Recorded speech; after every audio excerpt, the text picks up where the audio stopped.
வணக்கம் மாணவர்களே, இந்த வீடியோவில் நாம இப்போ என்ன பார்க்க போறோம்னா 6ஆம் வகுப்பு முதல் பருவம் இயல் 2ல் இருக்கக்கூடிய ஏதிலி குருவிகள் தான் பார்க்க போறோம். என்னது ஏதிலி குருவிகள்? பக்கம் 20ல் இருக்கு. கவிதை பேழை ஏதிலி குருவிகள். நுழையும் முன் இங்க பாருங்க, உயிர்களின் இருப்பை இயற்கை சூழலே முடிவு செய்கிறது. இயற்கைக்கும் மனிதருக்கும் இடையே தொப்புள் கொடி உறவாக அமைவது மழை துளி. என்னது மழை துளி? அதாவது மனிதருக்கும் இயற்கைக்கும் இடையே தொப்புள் கொடி உறவாக அமைவது மழை துளி. சூழலியல் மாற்றத்தால் நிகழ்ந்து கொண்டிருக்கும் அவலத்தை காட்சிப்படுத்தும் கவிதையை அறிவோம் வாருங்கள். அதாவது சூழலியல் மாற்றங்கள் என்னது? இயற்கை மாற்றங்கள். ஏன் இயற்கை மாற்றங்கள் நிறைய வருகிறது? மனிதர்கள் அதிகமாக இருக்கிறாங்க, மரங்கள், அதனால மரங்கள் அதிகமாக வெட்டப்படுகிறது. மனிதர்கள் எவ்வளவுக்கு அதிகமாக இருக்காங்களோ அதுக்கேற்ற மாதிரி மரங்களை வளர்த்தா ஓரளவு சூழலியல் மாற்றங்களை நம்ம தடுக்க முடியும். ஆனால் அந்த இதை தடுக்க முடியாமல் போய்கிட்டு இருக்கு. அதனால என்னென்ன அவலம் நடக்குது அப்படின்றது தான் இந்த கவிதையில கவிஞர் அரவிந்தன் கூறியிருக்கிறார். வாங்க என்ன கூறியிருக்கான்னு சொல்லிட்டு பார்ப்போம். பாருங்க, குருவிகளையும் கூடுகளையும் பார்க்கக்கூடவில்லை. குருவிகளையும் கூடுகளையும் பார்க்கக்கூடவில்லைன்னு அர்த்தம், பார்க்கவே முடியல அப்படின்னு சொல்லிட்டு கூறுறாங்க. முன்பென்றால் ஊரில் அடைமழை காலம் ஆற்றில் நீர் புரளும், கரையெல்லாம் நெடுமரங்கள், கரைகின்ற பறவை குரல்கள், போகும் வழியெல்லாம் தூக்கண குருவி கூடுகள், காற்றில் ஆடும் புல்வீடுகள், மூங்கில் கிளை அமர்ந்து சுழித்தோடும் நீருடன் பாடிக்கொண்டிருக்கும் சிட்டுகள், மண்ணின் மார்பு சுரந்த காலமது, வெட்டுண்டன மரங்கள், வான் பொய்த்தது மருகியது மண், ஏதிலியாய் குருவிகள் எங்கோ போயின. அழகிய பெரியவன். ஆசிரியர் பேர் என்னது? அழகிய பெரியவன். அதாவது இந்த பாடல் என்ன சொல்ல வராங்கன்னா, குருவிகளையும் கூடுகளையும் பார்க்க கூடவில்லை. இப்ப குருவிகளையும் கூடுகளையும் பார்க்கவே முடியல. முன்னாடி எங்க பார்த்தாலும் குருவி கூடுகள்லாம் அங்க பாட்டு மரத்துக்கெல்லாம் தொங்கிட்டு இருக்கும். ஆனா இப்ப மரமே இல்லையே. அதனால குருவிகளையும் கூடுகளையும் பார்க்க கூடவில்லை. முன்பென்றால் ஊரில் அடைமழை காலம் ஆற்றில் நீர் புரளும். முன்னாடிலாம் சின்ன வயசுல நான் இருக்கும்போது என்னாகும், நல்லா அடைமழை காலம் பெய்யும். அப்ப பார்த்தோம்னா ஆற்றுல நீர் புரளும். ஓடை, சிறு ஓடை, கம்மா இதெல்லாம் பார்த்தா தண்ணி நல்லா நிறைஞ்சி இது பண்ணும். கரையெல்லாம் நெடுமரங்கள், கரைகின்ற பறவை குரல்கள். அந்த அந்த ஆற்றின் கரையோரங்கள்லாம் பார்த்தீங்கன்னா நல்ல பெரிய பெரிய மரங்கள் இருக்கும். அதில் பறவைகளோட குரல்கள் என்ன பண்ணும்? சத்தம் கேட்கும். போகும் வழியெல்லாம் தூக்கணா குருவி கூடுகள், காட்டில் ஆடும் போகும் வழியெல்லாம் தூக்கணா குருவிகள் கூடுகள் இருக்கும், புல்வீடுகள் இருக்கும், காட்டில் ஆடும் புல்வீடுகள் இருக்கும். மூங்கில் கிளை அமர்ந்து சுழித்தோடும் நீருடன் பாடிக்கொண்டிருக்கும் சிட்டுகள். அங்கே மூங்கில் மரத்தில் உட்காந்து என்ன பண்ணும்? தண்ணி எப்படி சுழிச்சு சுழிச்சு போகுமா, அந்த இடத்துல சிட்டுகள் என்ன சிட்டுக்குருவி பாடிக்கொண்டிருக்கும். மண்ணின் மார்பு சுரந்த காலம் அது. அப்போ மண்ணினுடைய மார்பு சுரந்த காலம் அது. வெட்டுண்டன மரங்கள். அப்போ மரங்கள் வெட்டுண்டன. வான் பொய்த்தது மருகியது மண். அதனால வான் பொய்த்தது, மண்ணும் மருகி போச்சு. ஏதிலியாய் குருவிகள் எங்கோ போயின. அதனால ஏதிலியாய் குருவிகள்னா என்ன அர்த்தம்? அகதிகளாய். மனிதர்களுக்கு எப்படி ஒரு இடத்துல நமக்கு இடம் இல்லைன்னா அகதிகளா ஊரா நம்ம போறோமோ, அதே மாதிரிதான் இந்த இடத்துலயும் குருவிகள் அகதிகளாக எங்கோ போயின. அதனால இந்த இடத்துல அழகிய பெரியவன் கவிஞர் என்ன சொல்றாருன்னா, வீட்டுக்கு ஒரு மரமாவது வளர்த்தோம்னா ரொம்ப ரொம்ப நல்லது. அப்படி இருக்கும்போது கொஞ்சம் அந்த இடத்துல குருவிகள் வரும், காக்கா வரும், சின்ன சின்ன குருவிகள்லாம் அந்த இடத்துல தங்குங்க. நம்மளுக்கு மழையும் வரும், நம்மளுக்கு சுவாசிக்கிறதுக்கு காற்றும் கிடைக்கும். மரங்களை வளர்க்கறதுக்கு நம்ம முயற்சி பண்ணணும். அடுத்து பாருங்க, சொல்லும் பொருளும். ஏதிலினா அகதி, மருகியதுனா வருந்தியது. மருகியதுனா வருந்தியது. பாடலின் பொருள் கொடுத்துருக்காங்க பாருங்க. இப்போது குருவிகளையும் குருவி கூடுகளையும் பார்க்க இயலவில்லை. ஊரில் ஓடும் ஆற்றில் முன்பெல்லாம் அடைமழை காலத்தில் நீர் புரண்டோடும். ஆற்றின் கரைகளில் உயர்ந்த மரங்கள் இருக்கும். பறவைகளின் குரல்கள் கேட்டுக்கொண்டே இருக்கும். செல்லும் வழியில் எல்லாம் தூக்கணாங்குருவிகளின் புள்ளினால் ஆகிய வீடுகளாகிய கூடுகள் காற்றில் ஆடும். மூங்கில்களில் அமர்ந்திருக்கும் சிட்டுக்குருவிகள் ஓடும் நீரின் ஓசையோடு இணைந்து பாடும். மண்ணில் நீர் சுரந்து கொண்டிருந்த காலம் அது. மண்ணில் நீர் சுரந்து கொண்டிருந்த காலம் அதுன்னு என்ன அர்த்தம்? மண்ணை கொஞ்சம் தூரம் தோண்டினாலே என்ன பண்ணும்? தண்ணி அது பாட்டுக்கு வரும். அந்த மாதிரியான காலம் அந்த காலம். இப்போது மரங்கள் வெட்டப்பட்டு விட்டன, வானம் பொய்த்து விட்டது, நிலமும் வருந்தியது, பறவைகள் எல்லாம் அகதிகளாக எங்கோ சென்று விட்டன. பறவைகள் எல்லாம் அகதிகளாக எங்கோ சென்று விட்டன. அப்ப அந்த பாடலிலிருந்து என்ன தெரிஞ்சுக்கிறோம்? முக்கிய காரணம் பறவைகளுக்காக இருந்தாலும் சரி, நம்மளோட இயற்கை மாற்றங்கள் ஏற்படுவதாக இருந்தாலும் சரி, எல்லாத்துக்குமே காரணம் என்னன்னா மரங்கள் வளர்க்கணும். என்ன வளர்க்கணும்? மரங்கள் வளர்க்கணும். மரங்களை தேவையில்லாமல் வெட்டக்கூடாது. மரங்களை தேவையில்லாமல் வெட்டக்கூடாது. அதுதான் அப்படி இருந்தாலே என்ன பண்ணும்? மழை பொய்க்காது. மழை எப்போ பெய்யணுமோ அந்த நேரத்தில் பெய்யும். அதனால மண்ணும் நல்லா நம்மளுக்கு வளமாகும். குருவிகளும் தங்குவதற்கு மரங்கள் வளர்ப்பதனால் குருவிகளும் தங்குவதற்கு இடம் கிடைக்கும். அதுகளுக்கு ஒரு வீடு கிடைக்கும். இங்க பாருங்க, அந்த பாடலாசிரியரை பத்தி பார்க்கலாம். நூல்வெளி என்ன கொடுத்துருக்காங்க? அழகிய பெரியவனின் இயற்பெயர் அரவிந்தன்.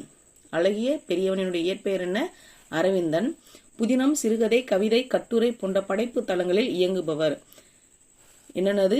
புதினம், எதெல்லாம் அவருக்கு தெரியும்? புதினம், சிறுகதை, கவிதை, கட்டுரை, மொத்தம் 4 போன்ற படைப்பு தளங்களில் இயங்குபவர். தகப்பன் கொடி புதினத்திற்காக 2003ஆம் ஆண்டில் தமிழ்நாடு அரசின் விருது பெற்றவர். இது தகப்பன் கொடி. தகப்பன் கொடி என்ற புதினத்திற்காக 2003ஆம் ஆண்டில் தமிழ்நாடு அரசின் விருது பெற்றவர். எதுக்காக? எந்த வருஷத்துல? 2003ஆம் ஆண்டுல தகப்பன் கொடின்னு சொல்லிட்டு ஒரு புதினத்திற்காக விருது பெற்றார். குறடு, நெறிக்கட்டு, அரூப நெஞ்சு, பெருகும் வெட்கை உள்ளிட்ட நூல்களை எழுதியுள்ளார். 4 நூல்கள் இருக்கு, அது நல்லா ஞாபகம் வச்சுக்கோங்க. என்னென்ன நூல்கள்? குறடு, நெறிக்கட்டு, அரூப நெஞ்சு, பெருகும் வேட்கை உள்ளிட்ட நூல்களை எழுதியுள்ளார். அடுத்து பாருங்க, இங்க கீழே கேள்வி பதில் மதிப்பீடு கொடுத்திருக்காங்க. கூடு கட்டுவதற்கு மரம் கிடைக்காத பறவைகள் வேறிடம் சென்றன. அது எப்படி போகும்? அதுக்கு என்ன பதில்? ஏதிலிகளாக. என்ன படிச்சோம்? பாடத்தினுடைய தலைப்பே ஏதிலி குருவிகள். கூடு கட்டுவதற்கு மரம் கிடைக்காத பறவைகள் வேறிடம் போகிறதுக்கு பேர் என்னது? அந்த பறவைகளை என்ன சொல்றோம் நம்ம? ஏதிலிகளாக. முன்பென்றால் என்னும் சொல்லை பிரித்து எழுத கிடைப்பது. அதை எப்படி பிரிக்கலாம்? முன்பு கூட்டல் என்றால் சொல்லிட்டு பிரிக்கலாம். என்னது? முன்பு கூட்டல் என்றால். 3வது பாருங்க, சுழித்து ஓடும் என்னும் சொல்லை பிரித்து எழுத கிடைப்பது. எப்படி பிரிக்கலாம்? சுழித்து கூட்டல் ஓடும். என்னது? சுழித்து கூட்டல் ஓடும். வழியெல்லாம் என்பதனை சேர்த்து எழுத கிடைப்பது. வழியெல்லாம் என்பதை சேர்த்து எழுத கிடைப்பது என்ன வரும் நம்மளுக்கு? வழியெல்லாம்.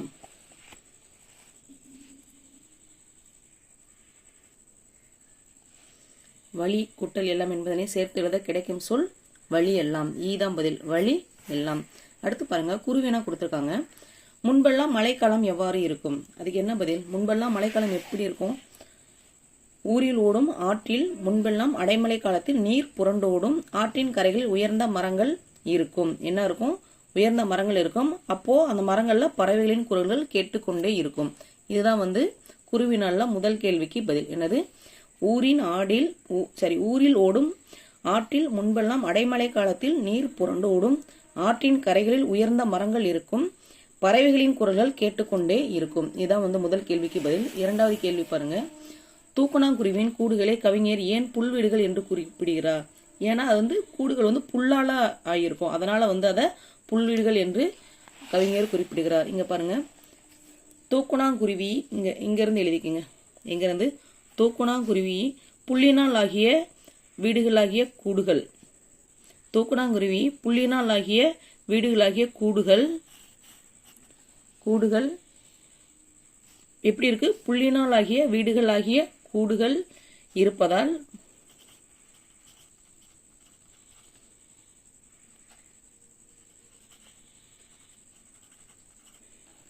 புல்வீடுகள் என ஆசிரியர் குறிப்பிடுகிறார். இருப்பதால் போட்டு புல்வீடுகள் என புல்வீடுகள்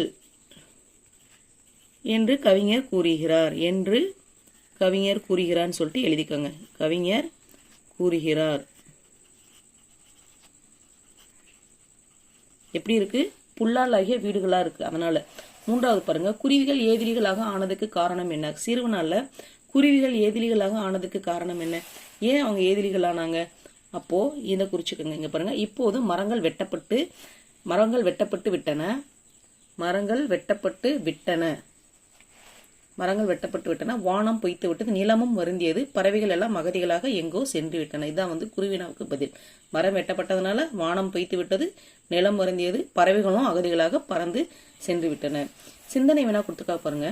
பறவைகள் ஏதிலிகளாக போகாமல் இருப்பதற்கு நாம் என்ன செய்ய வேண்டும்னா நீங்கள் கருதுகிறீர்கள்? நம்ம என்ன சொல்லலாம்? கண்டிப்பாக என்னதுன்னு, மரம் வளர்க்க, மரத்தை வெட்டக்கூடாது, மரங்களை வெட்டக்கூடாது, மரங்களை நட வேண்டும். மரங்களை, முதல் பாயிண்ட் என்னது? மரங்களை வெட்டக்கூடாது, மரங்களை வெட்டக்கூடாது. அதுக்கப்புறம் மரங்களை வெட்டக்கூடாது, மரங்களை நட வேண்டும். என்னது?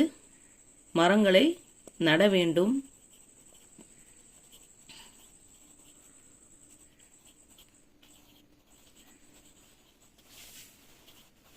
இன்னொன்று என்னன்னா, நம்மளால முடிஞ்ச அளவுக்கு ஒரு சின்ன பாத்திரத்துல, ஒரு சின்ன ஏதாவது மண்பானை அந்த மாதிரி ஒரு பாத்திரத்துல கூட தினமும் சரி கொஞ்சம் தண்ணி நம்ம மாடியில இல்லை நம்ம வீட்டுக்கு வெளியில் இருக்குது அப்படின்னா, நம்ம வீட்டுக்கு பின்னாடி தோட்டம் அந்த மாதிரி இடம் இருக்குன்னா அதில் கொஞ்சம் தண்ணி வச்சோம்னா பறவைகள் வந்து அங்கே என்ன பண்ணும், அந்த தண்ணியை வந்து குடிக்கும். நம்ம பக்கத்தில் மரங்கள்லாம் இருந்துச்சுன்னா அங்கே வந்து தங்கும். அப்போ என்ன பண்ணும், பறவைகளுக்கு என்ன பண்ணலாம், வீட்டின் அருகே தண்ணீர் வைக்கலாம்.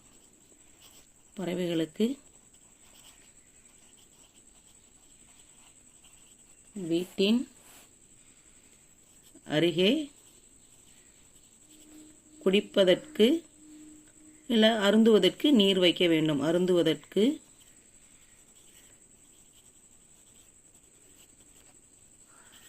நீர்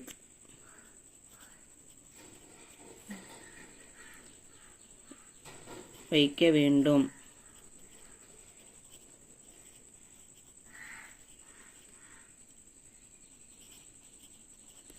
அவ்வளோதான், ஏதிலி குருவிகள் பாடம் முடிந்தது.